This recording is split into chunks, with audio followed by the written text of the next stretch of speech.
Assalamualaikum warahmatullahi wabarakatuh. Jadi kami dari kelompok 7 akan mempresentasikan tentang tokoh-tokoh perlawanan yang berasal dari Indonesia yang berjumlah 9 tokoh.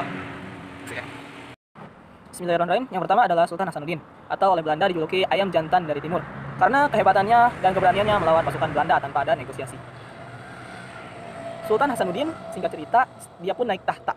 Nah, dia pun awal mula naik tahta berusaha untuk menyatukan kerajaan-kerajaan kecil yang ada di Makassar dengan tujuan untuk mengalahkan company atau Belanda.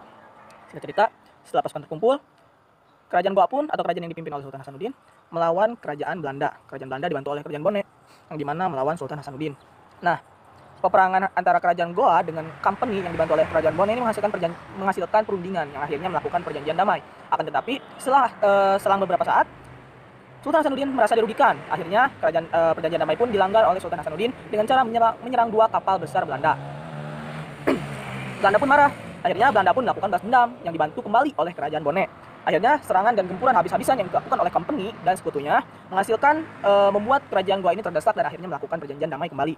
Namun Sultan Hasanuddin yang sebenarnya tidak ingin melakukan perjanjian damai melawan Belanda lagi. Akhirnya Belanda pun melakukan serangan yang sangat dahsyat, yang sangat kuat, yang berhasil meruntuhkan benteng kerajaan Goa. Dan akhirnya di situ Sultan Hasanuddin pun turun tahta dan wafat tanpa perjanjian atau mengikuti perjanjian damai yang ada di kerajaan yang ada di company.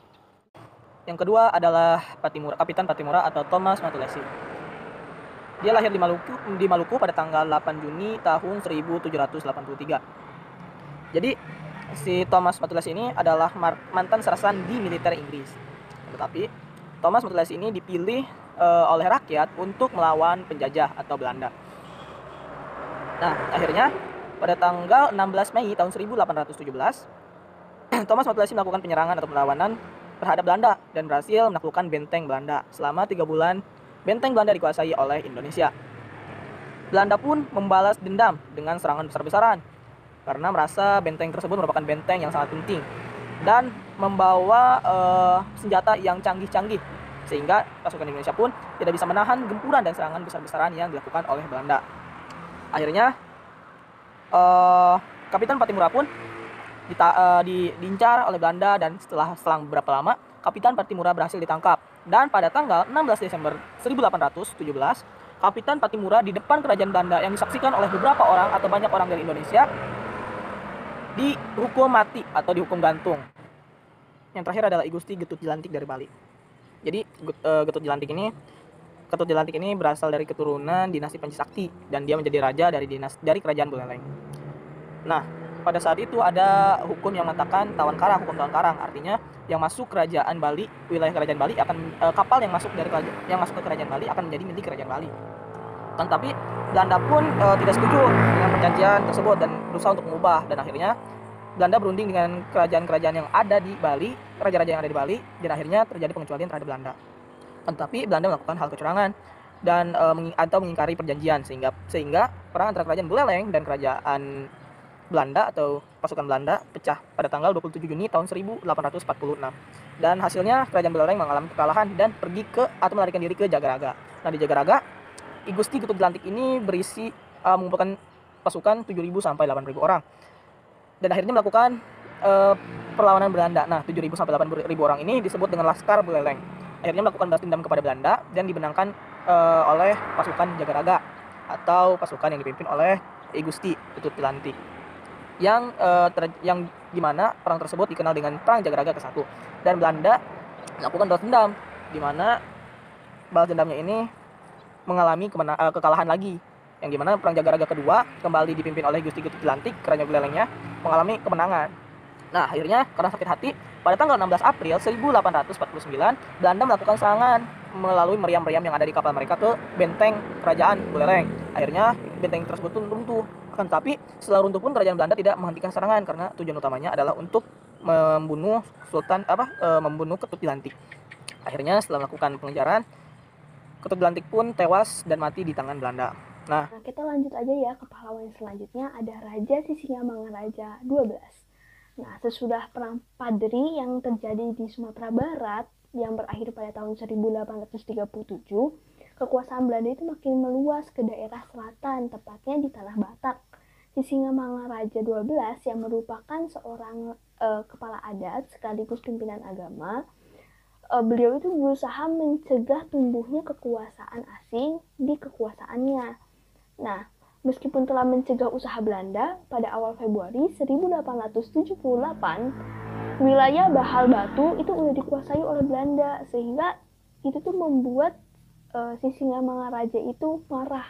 Sehingga pada tanggal 17 Februari 1878, Sisingamangaraja 12 menyatakan perang kepada Belanda. Nah, serangan Sisingamangaraja 12 ini membuat Belanda kewalahan, sehingga harus mendatangkan pasukan dari berbagai daerah, termasuk pasukan Marsus yang terkenal kejam dalam Perang Aceh. Nah, selanjutnya Sisingamangaraja itu melakukan perlawanan dan pertahanan seperti lari ke hutan bersama keluarganya ya. Terus setelah itu Kapten Belanda Christoffel terus memburu Sisingamangaraja 12 sampai ke hutan di daerah Simsim. Nah, setelah tertembaknya kedua putra Sisingamangaraja 12, Sisingamangaraja 12 itu dipaksa menyerah oleh Belanda. Namun dengan sebilah rencong dia berusaha melawan, tetapi akhirnya gugur setelah tertembak. Sisingamangaraja gugur dalam perjuangannya melawan pemerintah kolonial yang ingin menguasai tanah kelahirannya. Kemudian ada pahlawan yang terakhir nih, yaitu Cut Ngadien. Nah, Cut Ngadien adalah putri dari Nantasetia. Nah, beliau itu dilahirkan sekitar tahun 1850. Perang antara Aceh dan Belanda itu menyebabkan suami dari Cut Ngadien itu tewas. Sehingga sejak saat itu, Cut Ngadien mulai berperan dengan menggabungkan diri bersama pejuang-pejuang Aceh. Nah, lalu Cut Ngadien kemudian menikah dengan Teku Umar, bersama-sama membangun kekuatan untuk merebut daerah Mukim yang telah dikuasai oleh Belanda sejak 4 tahun yang lalu. Namun, Teku Umar gugur dalam pertempuran pada tanggal 11 Februari 1899.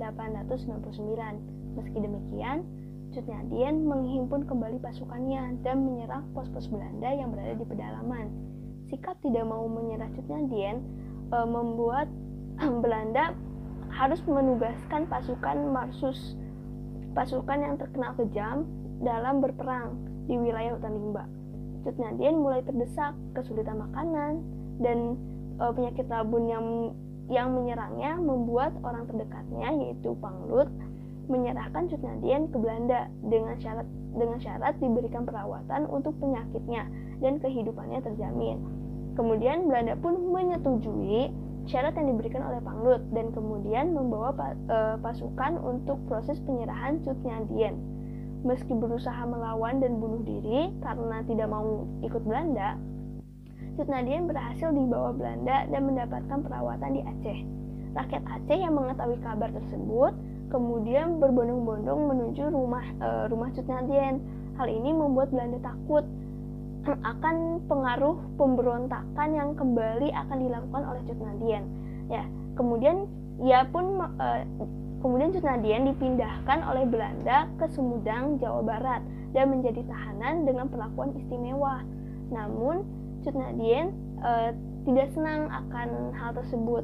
Ia berulang kali meminta agar dipindahkan kembali ke Aceh, tetapi terus mendapat penolakan hingga akhirnya meninggal dengan status tawanan.